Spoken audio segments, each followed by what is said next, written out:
हाय दोस्तों, मैं श्रवण आप सभी का स्वागत करता हूं अपने यूट्यूब चैनल परीक्षा रात्रि पर। आज हम मौलिक अधिकार पर डिस्कस करेंगे। ये फंडामेंटल राइट क्या है? तो चलिए शुरू करते हैं। ये अधिकार क्या होता है? अधिकार जो है कि क्या है, इनको पहले हम समझने का प्रयास करते हैं। अधिकार अधिकार कई प्रकार के होते हैं। एक है प्राकृतिक अधिकार। प्राकृतिक अधिकार प्रकृति के द्वारा प्राप्त अधिकार। प्रकृति द्वारा प्राप्त अधिकार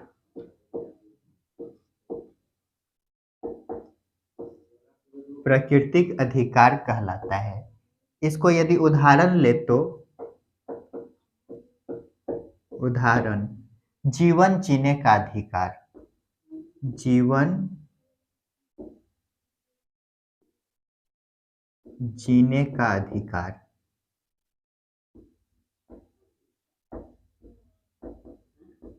सांस लेने का अधिकार,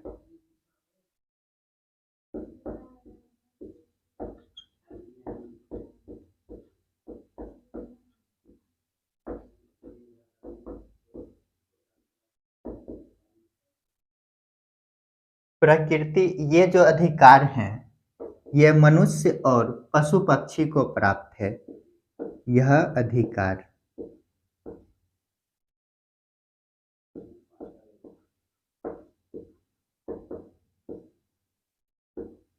मनुष्य एवं पशु पक्षी को प्राप्त है।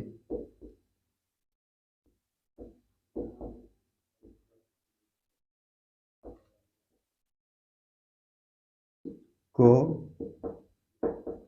प्राप्त है। ये प्राकृतिक अधिकार हो गया। दूसरा है मानव अधिकार। मानव अधिकार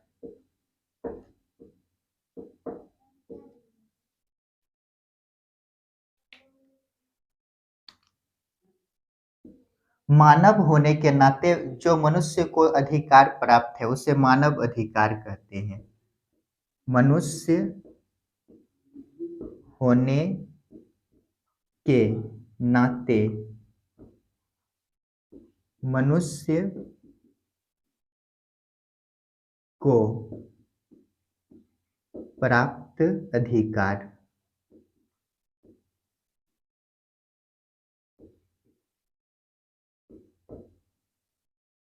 यह जो है कि व्यापक होता है। इसका क्षेत्र व्यापक होता है।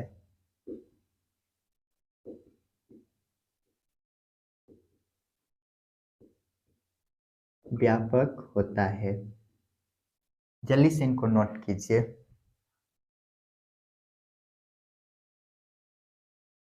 इसी में लिख लीजिए, ये जो मानव अधिकार है ये जन्म से प्राप्त होता है।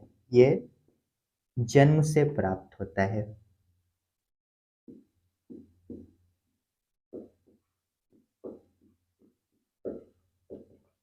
जन्म से प्राप्त होता है।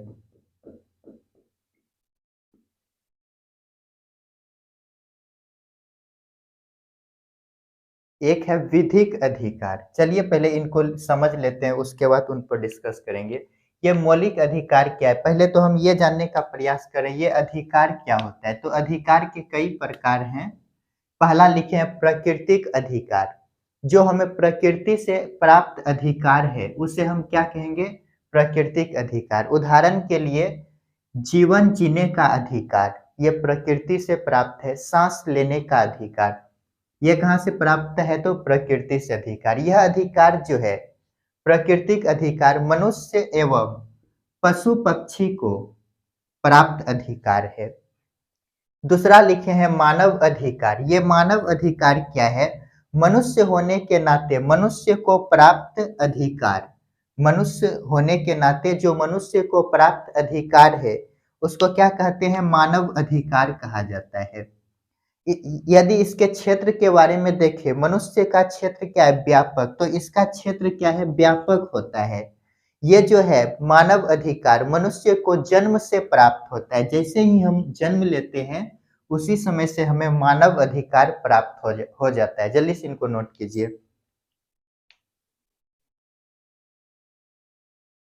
चलिए इनको मिटाते हैं।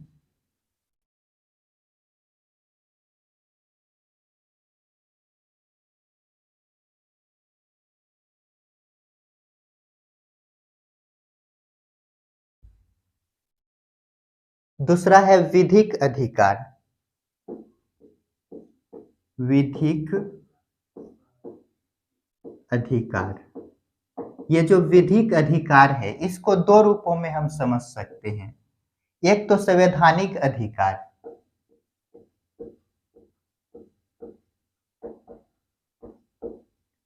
संवैधानिक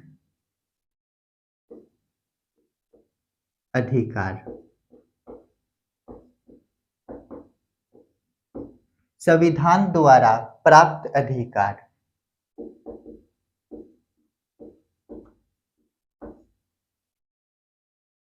संविधान द्वारा प्राप्त अधिकार। इसको यदि उदाहरण ले तो क्या हो जाएगा? मौलिक अधिकार।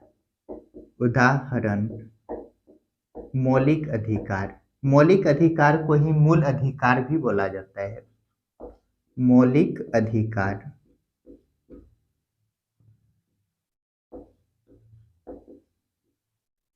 ये दूसरा जो है विधिक अधिकार है।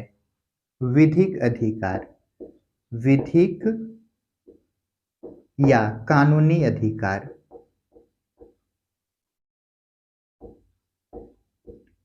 कानूनी अधिकार।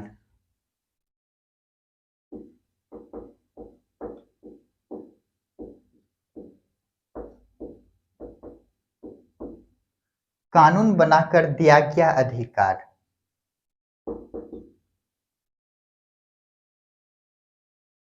कानून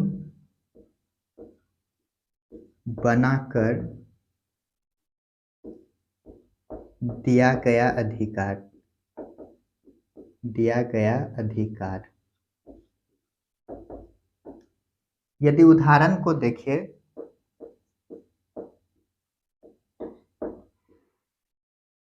सूचना का अधिकार।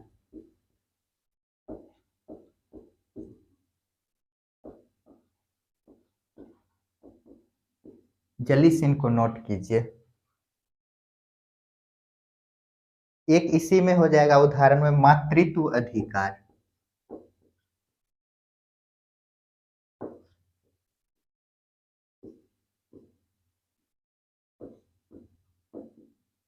मातृत्व अधिकार। तो इनको समझ लेते हैं। ये विधिक अधिकार जो है, इनको हम दो रूपों में बांट दिए। पहला कौन? संवैधानिक अधिकार। संविधान द्वारा प्राप्त अधिकार। संविधान से जो हमें अधिकार प्राप्त हुए हैं, उसे क्या कहते हैं हम? संवैधानिक अधिकार। इन्हीं को हम पढ़ना है, हमें पढ़ना है। तो संविधान से हमें कौन सा अधिकार मिला है? तो मौलिक अधिकार। संविधान से हमें प्राप्त हुआ है, तो इसे मौलिक अधिकार को क्या कहेंगे? संवैधानिक अधिकार। तो अब हमको समझ में आ गया ये मौलिक अधिकार क्या है। अर्थात हम बोल सकते हैं संविधान द्वारा प्राप्त अधिकार को मौलिक अधिकार कहते हैं। ये विधिक और कानूनी अधिकार क्या है? कानून बनाकर दिया गया अधिकार। जो कानून बनाकर हमारे संसद द्वारा दिए गए अधिकार हैं, उसे क्या कहेंगे? कानूनी अधिकार। उदाहरण के लिए ये सूचना का अधिकार, जो हम सूचना का अधिकार देखते हैं, और मातृत्व का अधिकार, ये दोनों क्या है? विधिक अधिकार है। जल्दी से इनको नोट कीजिए।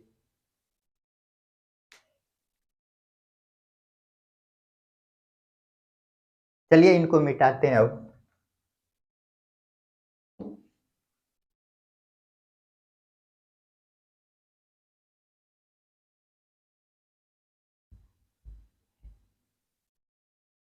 तो ये मौलिक अधिकार क्या है?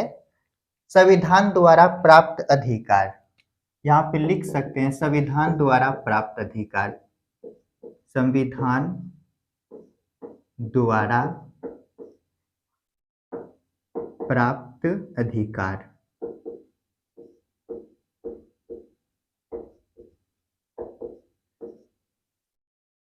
तो इनका वर्णन जो है कि भाग 3 में है।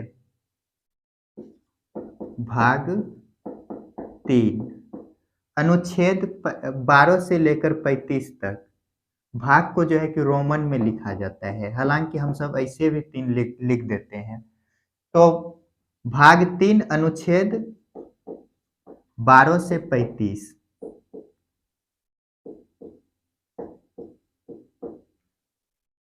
ये जो अनुभाग 3 देख रहे हैं, इसे भारतीय संविधान का मैग्ना कार्टा कहा जाता है। भारतीय संविधान का मैग्ना कार्टा। भारतीय संविधान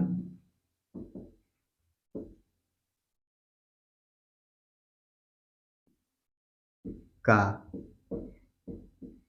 मैग्ना कार्टा कहा जाता है।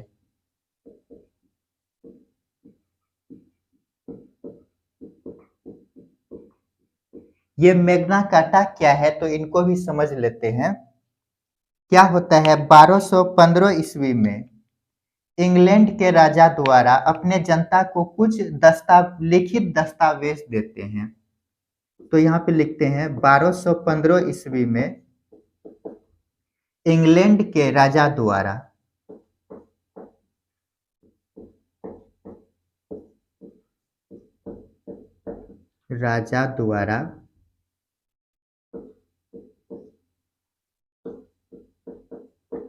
अपने प्रजा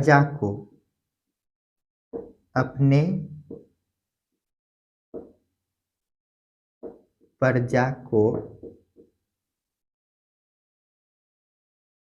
लिखित दस्तावेज देता है। लिखित दस्तावेज दिया, जिसे यहाँ के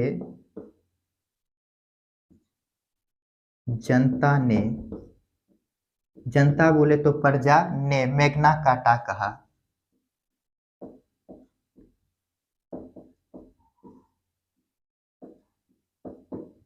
जल्दी से इनको नोट कीजिए।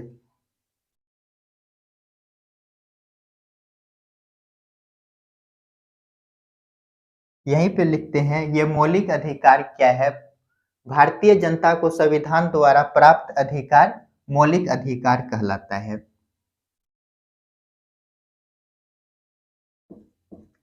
संविधान द्वारा भारतीय जनता को प्राप्त अधिकार मौलिक अधिकार कहलाता है। मौलिक अधिकार कहलाता है। जल्दी से इनको नोट कीजिए। इसी को हम ऐसे भी लिख सकते हैं, अथवा वे अधिकार जिसे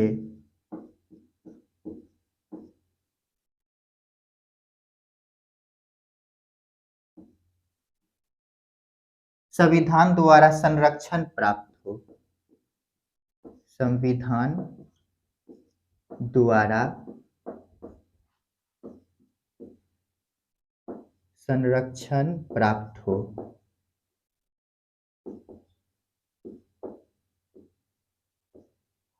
और इस पर सुप्रीम कोर्ट या हाई कोर्ट रिट जारी कर सके।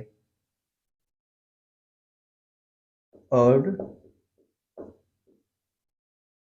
इस पर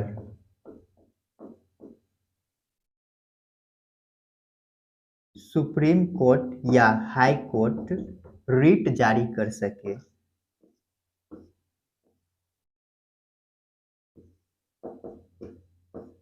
जारी कर सके।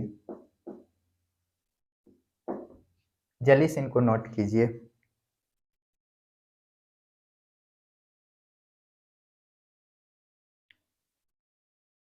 तो इनको समझ लेते हैं। ये अब हमको समझ में आ गया मौलिक अधिकार क्या है। संविधान द्वारा प्राप्त अधिकार मौलिक अधिकार कहलाता है। यदि इनका संविधान में वर्णन कहाँ है जानने का प्रयास करें तो भाग 3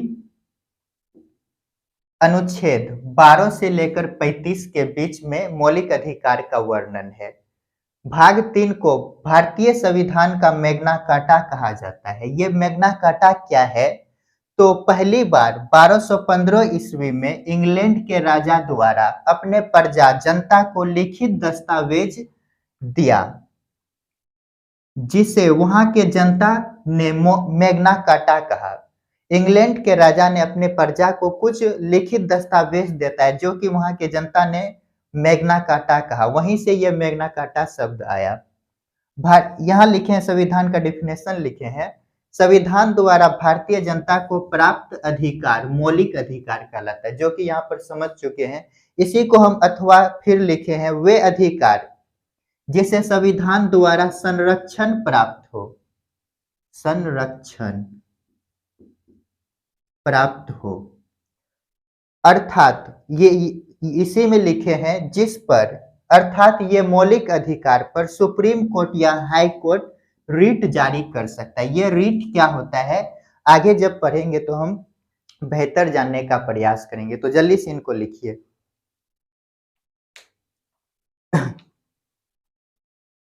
चलिए इनको मिटाते हैं।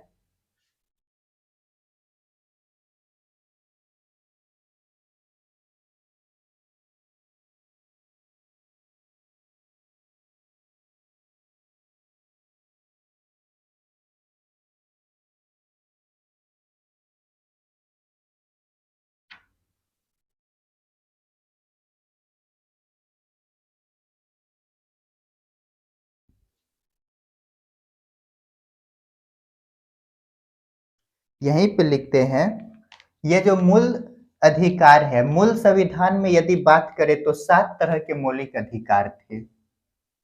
मूल संविधान में 7 तरह के मौलिक अधिकार प्राप्त थे। 7 मौलिक अधिकार प्राप्त थे। मौलिक अधिकार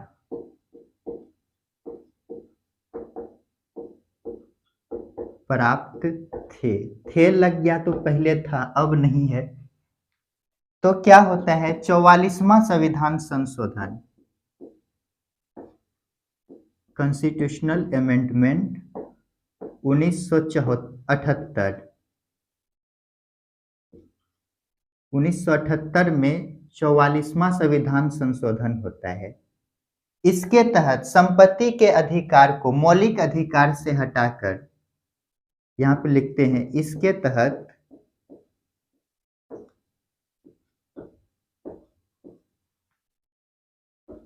संपत्ति के अधिकार को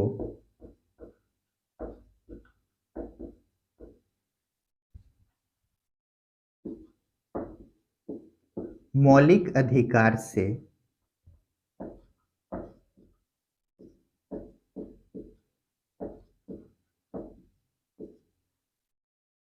हटाकर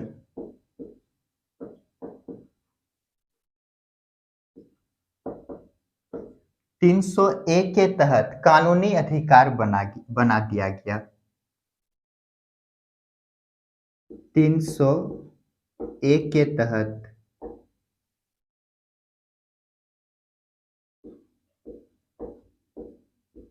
कानूनी अधिकार बना दिया गया।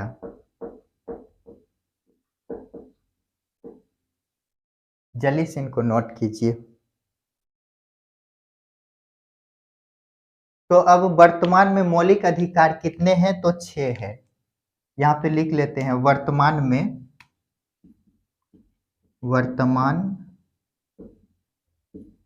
में मौलिक अधिकार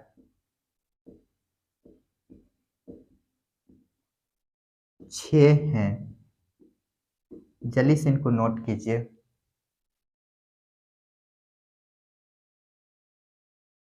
तो चलिए इनको समझ लेते हैं। मूल संविधान की यदि बात करें, जब संविधान लागू हुआ था तो उसे मूल संविधान कहते हैं। मूल संविधान में जो है कि 7 तरह के मौलिक अधिकार प्राप्त थे भारतीय जनता को, अर्थात बोल सकते हैं मूल संविधान में 7 तरह के मौलिक अधिकार थे, प्राप्त थे या थे। 44वां संविधान संशोधन 1978 में होता है। कब होता है? तो 1978 में। इसके तहत संपत्ति के जो अधिकार हैं, इसे मौलिक अधिकार से हटाकर, पहले संपत्ति का अधिकार मौलिक अधिकार था, यहां से इसे हटाकर 300A के तहत कानूनी अधिकार बना दिया गया। जब ये कानूनी अधिकार बन गए तो अब जो है कि वर्तमान में मौलिक अधिकार कितने हैं? तो 6 बचे हुए हैं। वर्तमान में मौलिक अधिकार कितने हैं? तो 6 है। जल्दी से इनको नोट कीजिए। यहाँ पे हो जाएगा धारा 300A के तहत कानूनी अधिकार बनाया जाता है। तो आज हम मौलिक अधिकार के बेसिक स्ट्रक्चर को समझने का प्रयास किए। अब हम अगला वीडियो जो आएगा उसमें जानने का प्रयास करेंगे वर्तमान में जो ये मौलिक अधिकार 6 हैं, ये कौन कौन से हैं, किन किन आर्टिकल में क्या प्रावधान है, इनको जानने का प्रयास करेंगे। तो आप सभी बने रहिए, मिलते हैं नेक्स्ट वीडियो में। वीडियो देखने के लिए धन्यवाद।